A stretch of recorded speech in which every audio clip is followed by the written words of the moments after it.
Wish me luck on this. This is really difficult to do and stay in the good graces of the YouTube algorithm.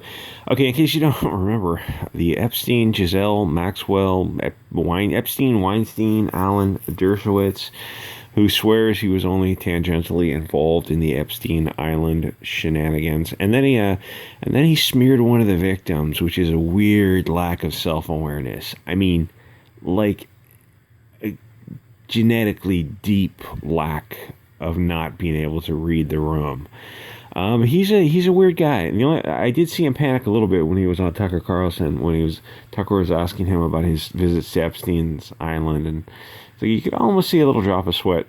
He started to wonder if perhaps he had skated out onto thin ice.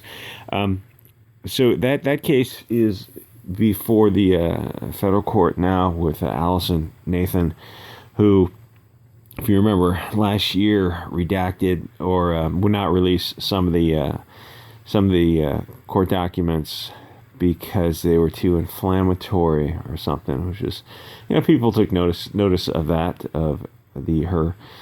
I don't know. I think Obama appointed her to the second court, federal court, and then you get what you get now is.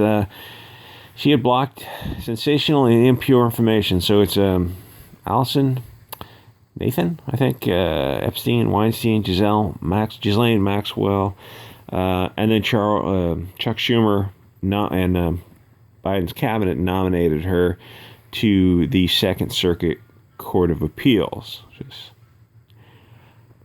Some people, if you were suspicious, might look to see there's some connection between the very wealthy and powerful Epstein, Weinstein, Schumer, Dershowitz's, Maria Abramovich's, Ghislaine Maxwell, Podesta's, Wieners, all these people who are involved in this Epstein Island type stuff. If maybe there's some sub rosa quid pro quo type of thing, it just, money talks, I guess. So part of the Epstein, Maxwell, and whoever else was the financier behind. Because the thing with Epstein was people were saying, like, he didn't seem the type to be, to have the money he had. It didn't seem like the money, it didn't seem to mesh up with what he was doing, the amount of money he had. So then his financier, Waxner, I guess, was involved with the Epstein Island stuff. So there's also Mossad is involved.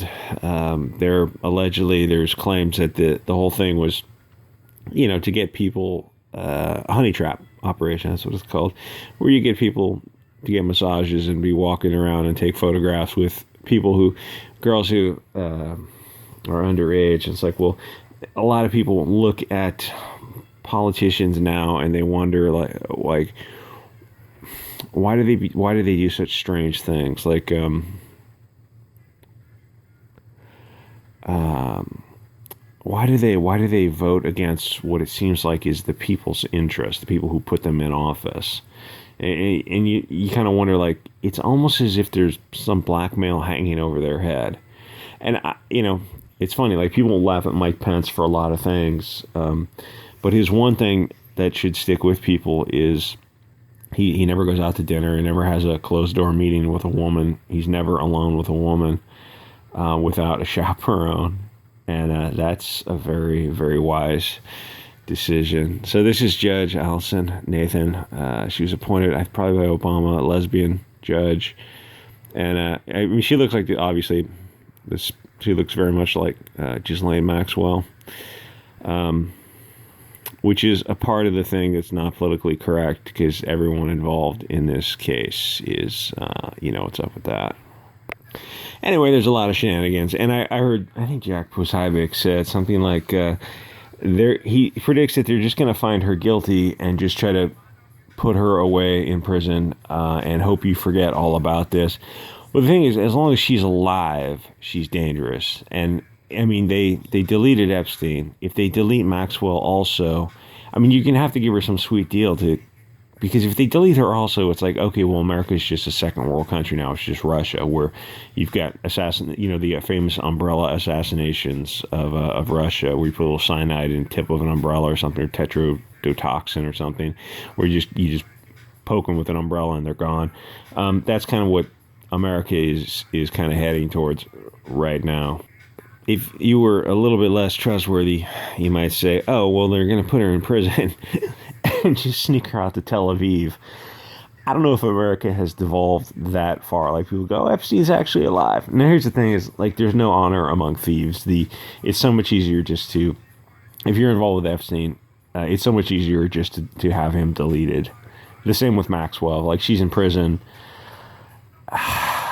The thing is, you can't keep her from talking to her attorney and writing books and doing interviews through the prison. So I don't know how you don't delete her. So if that happens, like sometime after the trial, she's convicted, they have to get rid of her. I mean, they can't leave her alive. So then it's like, now it's the second quote unquote suicide associated with this Mossad Israel connection, where everyone involved in this has got Israeli dual citizenship. Oh, that's part of the thing. Is like Chuck Schumer and Biden nominated Nathan to the Court of Appeals, right? But you go, well, Biden has got to mention, he doesn't know his name, but you look at Biden's cabinet, you're like, oh, they also have connections with Israel. It's not politically correct to say that for YouTube, but I mean, you could say it if it was China, or with Barbara Boxer and her Chinese connection, or was it Feinstein and her Chinese connection? But you can't say it with Israel because they're like a protected class on social media, which is leading to some very weird things. Anyway, that's all I can say on YouTube. Like, comment, subscribe, support the channel if you can on Odysee and Bit Chute. Join the Gab and the Discord. It's a little spicy. Well, I don't know. But it's a good way to stay in touch. Anyway, see you guys next episode.